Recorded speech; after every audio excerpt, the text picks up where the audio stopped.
जगी भावने हुनीच्या कर्तव्य थोर जाणा गंगे परी पवित्र ठेवावनी विचार या लाडक्या मुलांना तुम्ही मला धार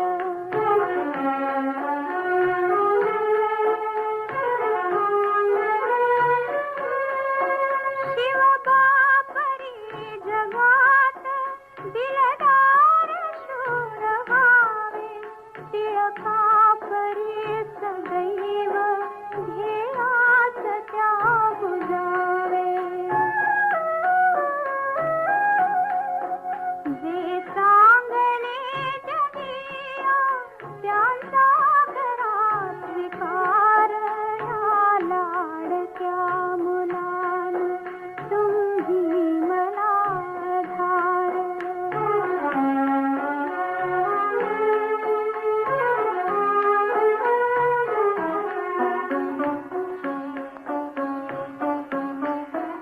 शाळेत रोज जाता ते ज्ञान बिंदू मिळवा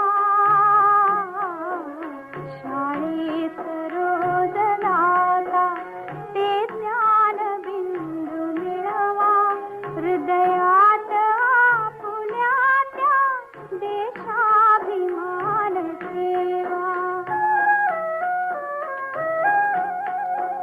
कुलशील ठाण राखा ठेवून भाविकार या लाडक्या मुलांना आदरणीय इथे व्यासपीठावर उपस्थित असलेले all respected dais one and all आणि त्याचबरोबर इथे उपस्थित सर्व ग्रामस्थ तसेच शाळेचे शिक्षक जे ही आपली पुढची पिढी घडवत आहेत आणि आमचे मुख्याध्यापक साहेब आणि माझ्यासोबत आलेले जे माझे सहकारी आहेत या सगळ्यांना मी एक वंदन करते आणि त्याचबरोबर तुमच्या सगळ्यांच्या चेहऱ्यावरचा आनंद बघायला मिळाला मला त्यासाठी एक जोरदार टाळ्या वाजवा बरं.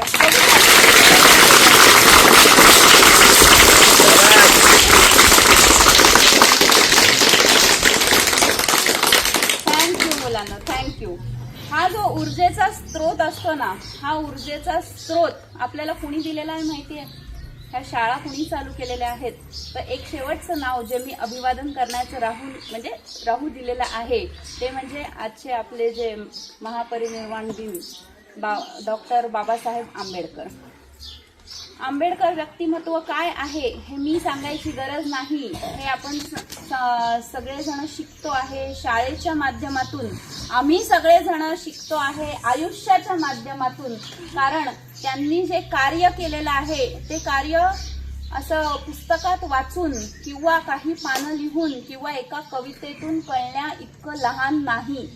ते कार्य त्यांनी त्या काळात जे केलं ते आज इतकी वर्ष झाली तरी सुद्धा आपण सगळेजण ते वाचतोय की नाही? Very good. मग कुठेतरी त्यांच्याकडनं आपण प्रेरणा घ्यायची आहे की नाही? आणि मग प्रेरणा घेऊन काय करणार आपण त्यांच्यासारखं बनायचं हे मनामध्ये आपल्याला ठरवायचं आहे. बघा मी जास्त असे मोठे मोठे शब्द येतात तोंडात कारण मी 1ली ते 4थीच्या समोर पहिल्यांदाच बोलते आहे. त्यामुळे तुमचे शब्द कुठून शोधायचे हे मला समजत नाहीये. मी इथे आली, तुम्ही सगळ्यांनी मला सांगितलं की इथे पुरामुळे अतिशय वाईट अवस्था झालेली होती, तुम्ही साहित्य आणले म्हणून धन्यवाद. नाही, याच्यामध्ये माझा स्वार्थ आहे. माझा स्वार्थ हा आहे की ज्या समाजात मी राहते त्या समाजाचं मी कुठेतरी देणं लागते आणि ते देणं चुकवण्यासाठी म्हणून आमचे आदरणीय गायकवाड साहेब यांचं निमित्त केलं मी आणि त्यांच्या फाउंडेशनच्या मार्फत मी आज तुमच्या सर्वांपर्यंत पोहोचलेली आहे. आज इथे बसलेले प्रत्येक व्यक्तिमत्व जे आहे ते आपापल्या क्षेत्रातील एक दिग्गज कलाकार आहेत. मग ती कला असो, शिक्षण असो किंवा कुठलंही ऑफिस असो. मग आता तुमच्या आणि माझ्यामध्ये काय आहे तर फक्त हे टेबल आहे. त्यामुळे तुम्हाला स्वप्न काय ठेवायचंय की तुम्हाला त्या बाजूनी या बाजूला यायचंय. बरोबर बरोबर ओळखलं तुम्ही. त्या बाजूने या बाजूला यायचंय म्हणजे काय, तुम्ही उभं राहिलात आणि इकडे आलात म्हणजे झालं का नाही. म्हणजे काय करायचं आहे, हा बोल काय करायचंय, काय करायचंय, बोल बोल दुसरा. हर्षू सांग काय करायचं. शिक्षण घ्यायचं आहे. अतिशय उत्तर. अजून दुसरं कोणाकडे काही उत्तर आहे. शिक्षण आणि होमवर्क करायचं रोज. शिक्षण आणि दुसरी महत्वाची गोष्ट आहे ती आहे संस्कार. शिक्षण आणि संस्कार. संस्कार शब्द सगळ्यांना माहिती आहे. हो. कोण करतात आपल्यावरती संस्कार, आई वडील करतात. आणि हे इथले जे शिक्षक आहेत ते पण करतात, करून घेतात. आई वडील शिक्षक असे प्रत्येक जण आपल्यावरती संस्कार करत असतात. ते संस्कार बाळांनो कधीही आयुष्यात विसरू नका, कारण हेच संस्कार आहेत की जे तुम्हाला शेवटपर्यंत सोबत नेणार आहेत. आज कोणाचं स्वप्न आहे की मला परदेशात जायचंय, कुणाला जायचे परदेशात, अमेरिकेत, लंडनला जायचंय का, हातवर करा ना, कुणाला जायचं जायचंय. आहे. आणि जर तसं स्वप्न असेल तर कधीही हे स्वप्न बघू नका की मला तिथे स्थायिक व्हायचं आहे. हे आज हा आता त्याचं मी कारण हळूहळू हात वर येत आहेत बघा. तर मला तुम्हाला सगळ्यांना हे सांगायचं आहे की आपल्यामध्ये जी बुद्धिमत्ता आहे, आपण जे भारतीय म्हणून मिरवतो ना, तुम्ही रोज सकाळी प्लेज म्हणतात की नाही, मी भारतीय आहे म्हणून. येस. मग आपण जो भारतीय असल्याचा गर्व आहे, हा गर्व कधीही सोडू नका. आपल्या भारतीयांमध्ये जी काही ब्रेन आहे किंवा आपल्यामध्ये जे नॉलेज आहे किंवा आपल्यामध्ये जे शिक्षण घेण्याची कॅपॅसिटी आहे, ती बाहेरच्या देशांमध्ये जाऊन वाया घालवू नका. तर सगळेजण हात मिळून आपण कोणत्या देशाला पुढे न्यायचं आहे. Very good. त्यामुळे जर जायचंच असेल अमेरिकेत, लंडनला, तर फक्त फिरायला जा रे पोरांनो. बरोबर. तिथे स्थायिक होऊ नका. तुमच्यावरती संस्कार करणारे तुमचे आई वडील डोळे लावून इथे वाट बघत असतात, त्यांना कधी अंतर देऊ नका. आज इथे मी बघितलेले आहे की याच शाळेत शिकलेले काही लोक, जसं तुम्ही आज तिकडे बसलेत, आज ते इकडे बसलेले आहेत, त्यांनी ते नाव कमवलं, त्यांनी ती प्रतिष्ठा कमवली, ती तुम्हाला कमवायची आहे. आता एक शिडी असते, शिडी सगळ्यांना माहिती आहे. हा, त्याच शिडीने वर जाता येतं, बरोबर, आणि उतरतात पण त्याच शिडीनं ना. हा, मग त्या शिडीचा उपयोग कसा करायचा, वर जाण्यासाठी की खाली उतरण्यासाठी. Very good. अरे हुशार आहेत की तुमची पोरं, साहेब खूप हुशार आहेत बरं, छान अगदी. म्हणजे तुम्हाला वर जाण्यासाठी त्या शिडीचा उपयोग करायचा आहे. बरोबर. आणि एक नदी असते, तुम्हाला तर शेजारीच आहे, रोज तुम्ही ते पाणी बघत असतात. तुम्हाला अडचणी कमी येणार नाही आयुष्यात. सगळ्यांच्या आयुष्यात अडचणी असतात. आज आम्ही सगळेजण इथे अगदी छान हसतमुख बसलेलं दिसत असलं ना, तरी आम्हाला खूप अडचणी आहेत. आम्हाला इथे येईपर्यंत किती अडचणी आल्यात माहितीये का तुम्हाला? नाही माहिती. अरे 2 ट्रॅक्टर आडवे आले, 4-5 म्हशी आडव्या आल्या. असो, अशी बरीच उदाहरणं असतात आणि आयुष्यामध्ये आपल्याला अशी बरीच संकट येत असतात. पण एखादा पाण्याचा प्रवाह, पाणी, नदी सगळ्यात शेवटी कुठे जातं सांगा बरं मला? समुद्रात जातं की नाही?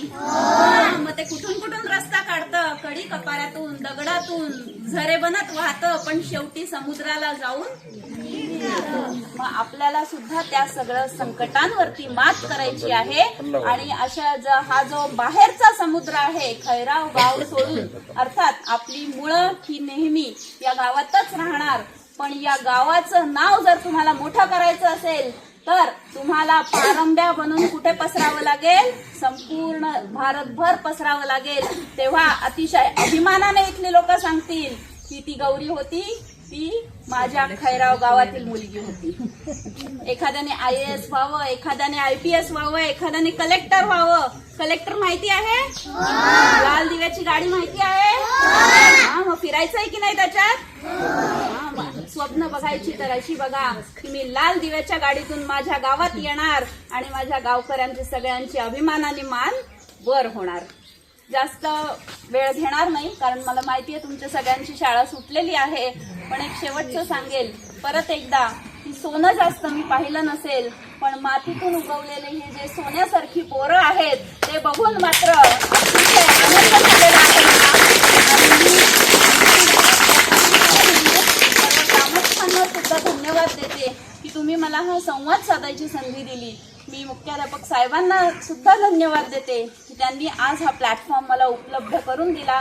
त्याचबरोबर गायकवाड साहेबांसोबतचे संबंध जे आमचे जुळलेले आहेत ते आता कायम तसेच राहणार आहेत. आणि मुलांना तुम्हाला कुठेही कधीही कसलीही गरज पडली तर काय करायचं? काय करायचं? काय बोलायचं? हक्काने बोलवायचं. मॅडमला बोलायचं. हक्काने बोलवायचं.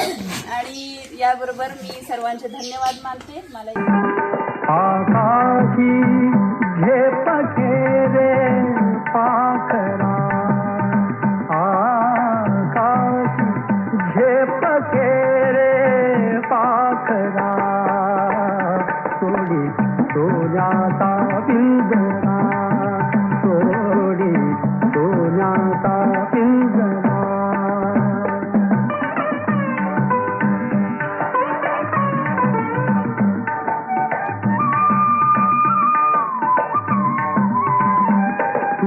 भवती वैभव माया, फळ रसाळ मिळते खाया.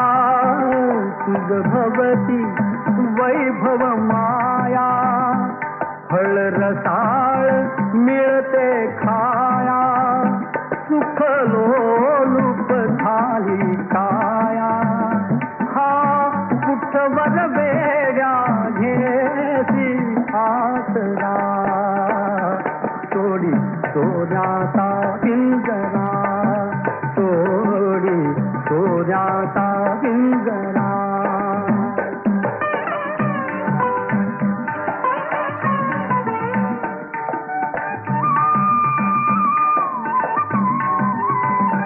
घर कसले ही सरकारा, विष समान मोती चारा. घर कसले ही तरकारा, विष समान मोती चारा. बाय.